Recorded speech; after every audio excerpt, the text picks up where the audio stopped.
Hello students, मैं हूं doctor Shankar चारण एक नए चैप्टर के साथ। और इस चैप्टर का नाम है अ सेलुलर लाइफ। इस चैप्टर के अंदर हम वो चीज़ें पढ़ेंगे जिनके अंदर कोई भी सेलुलर एंटिटी या सेल नहीं पाया जाता, जैसे कि वायरस हो गया, वायरोन और पिरियंस। ये वाले कॉन्सेप्ट हम यहाँ पे समझेंगे। सो ये चैप्टर हम स्टार्ट करते हैं उससे पहले कुछ चीज़ें हैं जो कि मैं समझाना चाहता हूँ आपको। देखें, आप अगर अर्थ को देखते हैं, suppose if you are going to talk about the earth, ये है अर्थ। इस अर्थ के ऊपर आपको दो फॉर्म के लाइफ मिलेंगे, याद रखिएगा। अर्थ के ऊपर आपको लाइफ की दो फॉर्म मिलेंगी जिनको आपने अच्छे से देखना है और समझना है। सो लाइफ के दो फॉर्म आपको अर्थ के ऊपर मिलेंगे। एक को कहा जाता है मोलिक्यूलर लाइफ, समझिएगा concept. One life is termed as molecular life. और सेकेंड लाइफ का जो फॉर्म होता है उसे कहा जाता है सेल्यूलर लाइफ।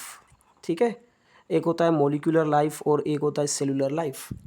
जो मोलिकुलर लाइफ होता है, they are composed of only molecules. इनके अंदर कोई पर्टिकुलर सेल नहीं पाया जाता, इसी वजह से इनको असेलुलर लाइफ भी कहा जाता है। जैसे कि अगर मैं आपको समझाऊं कि देखिए, हमारे पास ये एक जानदार है।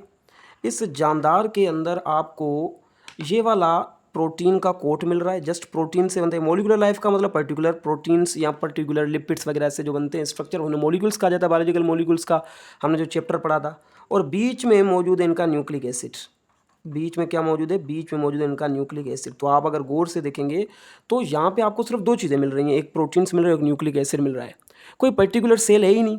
तो ऐसे टाइप के मॉलिक्यूल्स जो आपस में मिलके लाइफ की तरह बिहेव कर रहे हैं, उन्हें मॉलिक्यूलर लाइफ कहा जाता है। उसी जगह पे अगर आप सेलुलर लाइफ देखेंगे तो आपको पर्टिकुलर एक सेल मिलेगा। उस सेल के अंदर आपको ऑर्गेनल मिलेंगे, जैसे कि ये बीच में न्यूक्लियस हो गया, endoplasmic reticulum, Golgi bodies, mitochondria, ये सारी चीज़ें आपको यहाँ पे मिलेंगी। तो ये एक पर्टिकुलर सेल है। और इस सेल के अंदर अगर आप देखेंगे तो आपको मिलेंगे सेल के ऑर्गेनल्स। फिर वो मेम्ब्रेन बाउंड हो या नॉन मेम्ब्रेनियस हो, लेकिन ये दोनों आपको मिलेंगे ऑर्गेनल्स। अगर मेम्ब्रेन बाउंड हैं तो वो यूकेरियोटिक सेल है, और नॉन मेम्ब्रेन बाउंड ऑर्गेनल्स है जैसे राइबोसोम्स वगैरह हो गया तो वो प्रोकैरियोटिक सेल है, लेकिन ऑर्गेनल्स लाजमी मिलेंगे। तो ये सेलुलर लाइफ है। और ये है मोलिकुलर लाइफ। मोलिकुलर लाइफ में आपको प्रोटीन मिल रहा है, न्यूक्लिक एसिड, और कुछ भी नहीं मिल रहा जो एक पर्टिकुलर सेल के अंदर होना चाहिए। इसी वजह से इनको मोलिकुलर लाइफ कहा जाता है, या सिंपल वर्ड में इनको कहा जाता है acellular life. Acellular life का मतलब होता है they are not containing a particular cell, जो कि बिहेव करे लाइफ की तरह। इसमें हम जो जानदार पढ़ेंगे उनके एग्जाम्पल मैं आपको समझा देता हूँ। पूरे चैप्टर के अंदर हम पढ़ेंगे वायरस के बारे में, इसके अलावा वायरोइड्स का एक जिक्र आएगा, और इसके अलावा प्रियोन्स का एक जिक्र आएगा। ये जो जानदार होते हैं जो कि लाइफ की तरह बिहेव करते हैं, ये पर्टिकुलर सेल कंटेनिंग नहीं होते, इन्हें कहा जाता है मोलिकुलर लाइफ। तो अर्थ के ऊपर आपको दो टाइप की लाइफ मिलेगी, that will be molecular and cellular life. अब सेलुलर लाइफ की बात कर रहे हैं तो सेलुलर लाइफ में हम पढ़ेंगे प्रोकैरियोट्स। इसके बाद जो चैप्टर में समझाऊंगा that will be prokaryotes, bacteria वगैरह। और फिर जितने भी जानदार हैं, प्रोटोजोआ हो गई, फंजाई हो गए, युगलिना हो गए, एनिमल हो गए, वो सब यूकेरियोट्स होते हैं। इनके अंदर पर्टिकुलर सेल मिलेगा आपको, इसी वजह से इनको सेलुलर लाइफ कहा जाता है। और जिनके अंदर पर्टिकुलर सेल नहीं बल्कि कुछ मॉलिक्यूल्स हैं जो कि आपस में मिलकर लाइफ की तरह बिहेव कर रहे हैं, तो उन्हें आप क्या नाम देंगे? दैट इज दी असेलुलर लाइफ और मॉलिक्यूलर लाइफ। वायरस बहुत ही ज़्यादा खतरनाक एंटिटी है जो कि लाइफ की तरह बिहेव करता है। और वायरस आपको पता है जब भी आउटब्रेक होता है तो खतरनाक वो लॉसेस काज कर देता है ह्यूमन की इन्वायरमेंट के अंदर। जैसे कि रिसेंटली हमारे पास कोरोना का एग्जांपल आप ले लें। कोरोना की वजह से कितना सारा इकोनॉमी को लॉस हुआ, कितना सारा हेल्थ को लॉस हुआ। So that's why these viruses are very dangerous. वो इकोनॉमी को भी लॉस करते हैं। हर एक डिकेड के अंदर एक पर्टिकुलर टाइप का वायरस आता है जो कि इकोनॉमी को भी लॉस करता है, हेल्थ को भी लॉस करता है। तो इनको समझना बहुत ही ज़्यादा ज़रूरी है। आपके बुक में इनके बारे में थोड़ी सी इन्फॉर्मेशन बताई गई है, मैं आपको वो रीड करवाऊंगा बुक में से। एंड उससे पहले हम पढ़ लेते हैं कि वायरस लिविंग है या नॉन लिविंग है। देखिए, हमने समझना है कि वायरस लिविंग है या नॉन लिविंग है। वायरस को देखना है कि भाई ये लिविंग की कैटेगरी में आएगा या नॉन लिविंग की कैटेगरी में। एज यू नो, वायरस के पास कोई पर्टिकुलर सेल होता नहीं है, कुछ मॉलिक्यूल से आपस में मिलकर लाइफ की तरह बिहेव कर रहे हैं। तो फिर हमने ये देखना है कि भाई वायरस लिविंग की कैटेगरी में आएगा या नॉन लिविंग की कैटेगरी में आएगा। मैं तो आपको ये एक चीज़ बताऊंगा कि वायरस ना ही लिविंग है ना ही नॉन लिविंग है। वायरस को कहा जाता है इट इज़, समझिएगा कॉन्सेप्ट, वायरस को कहा जाता है it is border line. It is border line between, it is border line between living and non living. ये लिविंग एंड नॉन लिविंग के बीच में एक बॉर्डर लाइन है। मतलब कि ना ही ये लिविंग की कैटेगरी में आप काउंट कर सकते हैं और ना ही इसको नॉन लिविंग की कैटेगरी में काउंट कर सकते हैं, ये दोनों के दरमियान आएगा। जैसे कि मैं ये एक बॉर्डर लाइन बना रहा हूँ, इस तरफ हम जानदार रखते हैं that is the living organism, ठीक है, जानदार रखते हैं लिविंग, और इस तरफ हैं नॉन लिविंग चीज़ें, ठीक है। लेकिन वायरस जो होगा वो इन दोनों के दरमियान होगा। This is the virus that is between living and non living, इन दोनों के दरमियान है। मतलब कि ये लिविंग भी कहलाता है कभी कभार और ये नॉन लिविंग भी कहलाता है। अगर ये आउटसाइड है सेल से, अगर ये आउटसाइड सेल है तो वो नॉन लिविंग कहलाएगा, और अगर इनसाइड सेल आ गया तो फिर ये लिविंग की तरह बिहेव करेगा। जो कि आज तक हमें मालूम नहीं हुआ कि ये लिविंग है या नॉन लिविंग, जिसको आज तक देखा जा रहा है। सो वायरस को आप ना ही लिविंग कहेंगे ना नॉन लिविंग, ये बॉर्डर लाइन होता है between living and non living. एक ये कॉन्सेप्ट याद रखना है। तो हम यहाँ पे क्या पढ़ेंगे, हम यहाँ पे पढ़ेंगे number 1 living characters of virus के कौन कौन से करेक्टर्स है जो लिविंग है, लिविंग करेक्टर्स ऑफ वायरस पढ़ेंगे। और दूसरा हम यहाँ पे पढ़ने जा रहे हैं that is the non living characters of virus के कौन से करेक्टर हैं जो कि वायरस को लिविंग भी काज कर रहे हैं और non living characters of virus. ये दोनों चीज़ों को देखने के लिए हम आगे समझते हैं और फिर बुक में से रीड करेंगे तो आपके कॉन्सेप्ट क्लियर हो जाएंगे। सबसे पहले देख लेते हैं the living characters of virus. कौन कौन से करेक्टर हैं जो कि वायरस को लिविंग की तरह बिहेव करने में हेल्प करते हैं, उसके बाद फिर नॉन लिविंग करेक्टर्स को देखते हैं। सो नंबर 1 याद रखिएगा, आपके बुक में बताया गया होगा कि जो वायरसेस होते हैं वो रिप्लिकेशन करते हैं। समझिएगा कॉन्सेप्ट, रिप्लिकेशन करते हैं। रिप्लिकेशन का मतलब होता है अगर आपके पास एक वायरस है तो वो एक वायरस में से वो वायरस कन्वर्ट हो जाएगा 2 वायरस के अंदर, ठीक है। 1 virus will be converted into 2 viruses. और ये रिप्लिकेशन किसकी प्रॉपर्टी है, नॉन लिविंग की तो प्रॉपर्टी नहीं है ना। Replication is the property of living organism. तो रिप्लिकेशन की वजह से आप इनको कह सकते हैं कि ये लिविंग है। लेकिन ये रिप्लिकेशन किसके अंदर करेंगे, होस्ट सेल के अंदर। Replication in host cell. Host cell क्या होता है, जिसके अंदर ये इन्फेक्शन काज करते हैं, जिसके अंदर ये जाते हैं, उन्हें कहा जाता है होस्ट सेल। और ये होस्ट सेल की यूज़ करेंगे सेलुलर कंटेंट। सेल्यूलर कंटेंट मतलब कि होस्ट सेल के जितने भी मटेरियल होंगे, जितनी भी चीज़ें होंगे, उनको ये यूज़ करेंगे अपनी रिप्लिकेशन करने के लिए। सो ये पहला करेक्टर है जिसकी वजह से आप समझ सकते हैं कि वायरस जो है वो लिविंग है, क्योंकि replication is the living character. दूसरी चीज़ अगर आप देखेंगे तो वायरस के पास, if you are going to see the virus, तो इस वायरस के पास बीच में आपको एक चीज़ मिलेगी जिन्हें कहा जाता है जीनोम। वायरस का जो जीनोम होता है, जीनोम का मतलब होता है न्यूक्लिक एसिड। वायरस का जीनोम और न्यूक्लिक एसिड, न्यूक्लिक एसिड का मतलब होता है डीएनए और आरएनए। ये किसकी प्रॉपर्टी है, डीएनए और आरएनए, ये भी लिविंग प्रॉपर्टी है, याद रखिएगा। They containing the genetic material genome, जो कि न्यूक्लिक एसिड होता है, और ये जेनेटिक मटेरियल जीनोम होता है that is also the living property. और ये जो जीनोम होता है इसके अंदर एबिलिटी होती है न्यूक्लिक एसिड के अंदर कि ये म्यूटेशन भी काज कर सकता है, ठीक है। एक तो इनके अंदर जीनोम पाया जाता है, लिविंग करेक्टर है ये, और दूसरा ये म्यूटेशन करता है। म्यूटेशन वर्ड का मतलब होता है चेंज, मतलब कि इनका जो जीनोम होता है वो चेंज होता रहता है। और ये चेंजिंग ऑफ द जीनोम मतलब कि म्यूटेशन किसकी प्रॉपर्टी है, that is the living organisms property. एक ये चीज़ याद रखनी है। तीसरी चीज़ यहाँ पे याद रखनी है कि इनका जो जीनोम होता है मतलब कि डीएनए और आरएनए, ये जीनोम होता है फंक्शनल होता है। ये जीनोम फंक्शनल का मतलब होता है कि can express itself to produce protein. ये जो जीनोम होता है वो अपने आप को एक्सप्रेस कर सकता है प्रोटीन्स बनाने के लिए, that is a living property. तो मतलब कि इनका जो जीनोम है वो फंक्शनल होता है और वो प्रोड्यूस कर सकता है प्रोटीन, और वो जो प्रोटीन होते हैं वो सेल के अंदर वर्क करते हैं एज एन एंजाइम्स। ये एंजाइम्स की तरह वर्क करते हैं, ये भी इनकी प्रॉपर्टी है। That property is termed as the living property of virus. इसके अलावा मैंने आपको बताया कि इनके अंदर ये जो कोट होता है that coat is made up of protein. तो ये इनका स्ट्रक्चर हो गया ना। तो इनका जीनोम फंक्शनल होता है, प्रोटीन बनाता है एंजाइम्स और अपने स्ट्रक्चर के लिए, ठीक है। ये भी चीज़ यहाँ पे आपने याद रखनी है। इसके अलावा इनके अंदर आपको एंजाइम्स मिलेंगे, याद रखिएगा। इनके अंदर आपको एंजाइम्स मिलेंगे जो कि होस्ट के सेल के अंदर जाने के बाद कोई पर्टिकुलर फंक्शन प्रोवाइड करेंगे। तो इनके जो एंजाइम्स होते हैं उनकी वजह से भी इनको आप लिविंग का जो है ना वो करेक्टर्स दे सकते हैं कि भाई ये लिविंग ऑर्गेनिजम्स की तरह बिहेव कर रहे हैं। वायरसेस इंटरेक्ट करते हैं, समझिएगा कॉन्सेप्ट, वायरसेस इंटरेक्ट दो तरीके से ये इंटरेक्ट करते हैं। फिजियोलॉजिकल भी इंटरेक्ट करते हैं, वायरसेस एक इंटरेक्ट फिजियोलॉजिकल, ठीक है।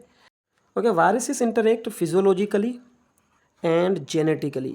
वायरसेस जो होते हैं वो फिजियोलॉजिकली भी एक्ट करते हैं किसी भी होस्ट सेल के अंदर, जेनेटिकली मतलब कि उनकी जीन्स को भी ये चेंज कर सकते हैं। जिस भी जानदार को इन्फेक्ट करेंगे तो जीन्स को भी ये डिस्ट्रॉय करेंगे, चेंज करेंगे। और फिजियोलॉजी क्या होता है, the study of normal functions, मतलब कि नॉर्मल फंक्शंस को भी वो ख़राब करेंगे, चेंज करेंगे और जीन्स को भी चेंज करेंगे। तो virus can interact physiologically and genetically inside the host cell.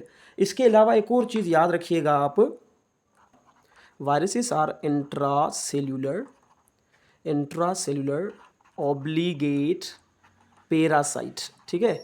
ये समझिएगा कौन सा, इंट्रासेल्यूलर ऑब्लिगेट पैरासाइट, ये वायरस को लिविंग कैरेक्टर प्रोवाइड करता है। इंट्रासेल्यूलर का मतलब होता है सेल के अंदर, सपोज ये एक पर्टिकुलर सेल है, इस सेल के अंदर वायरस जाएगा और सिर्फ इस सेल के अंदर ही सर्वाइव कर सकता है ये वायरस, ठीक है। तो इसका मतलब ये इंट्रासेल्यूलर मतलब कि सेल के अंदर ही ये सर्वाइव कर सकते हैं, इंट्रासेल्यूलर। ऑब्लिगेट का मतलब होता है they must need a cell, obligate word का मतलब होता है they must need a cell. और पैरासाइट का मतलब होता है ऐसे जानदार जो किसी और जानदार की बॉडी में रहते हैं उन्हें पैरासाइट कहा जाता है।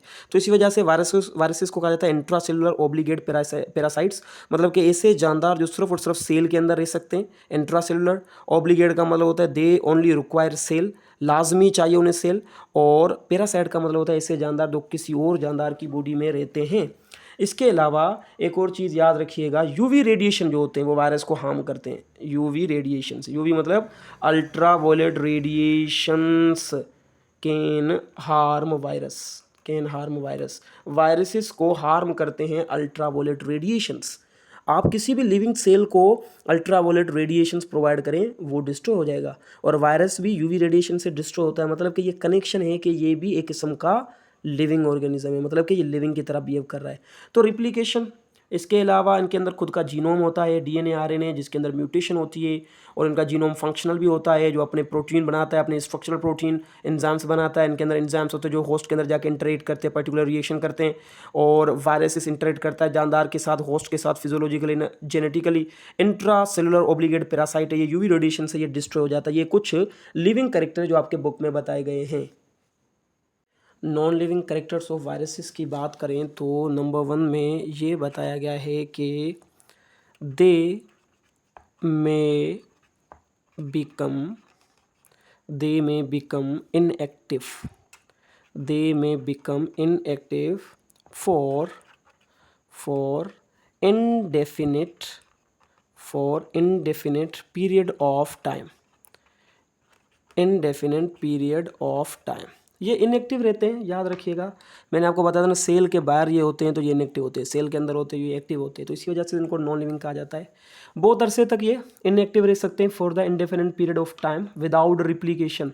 याद रखिएगा, विदाउट रिप्लिकेशन किए बगैर ये बहुत ही अरसे तक इनएक्टिव रह सकते हैं। इसके अलावा इनके अंदर दे लेक सेल्यूलर ऑर्गेनल्स,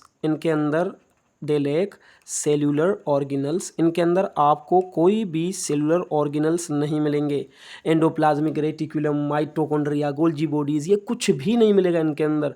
और मैंने आपको पहले भी कहा था, अगर सेलुलर ऑर्गेनल्स हैं तो आप उनको सेल कह सकते हैं, लेकिन इनके अंदर सेलुलर ऑर्गेनल ही नहीं है तो आप इनको सेल नहीं कह सकते, ये असेलुलर की कैटेगरी में आएगा। इसके अलावा दे कांट परफॉर्म मेटाबॉलिज्म, याद रखिएगा, दे कांट परफॉर्म मेटाबॉलिज्म, ये कोई भी मेटाबॉलिज्म परफॉर्म नहीं कर सकते। मतलब कि इनके अंदर कोई भी रिएक्शन नहीं होता, मेटाबॉलिक एक्टिविटी नहीं होती। And can't generate their own energy,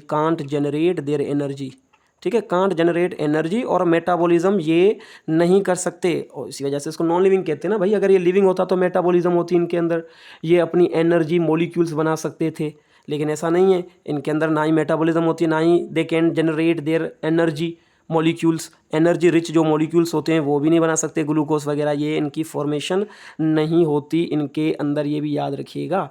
they can be crystallise, आप इनको क्रिस्टलाइज कर सकते हैं।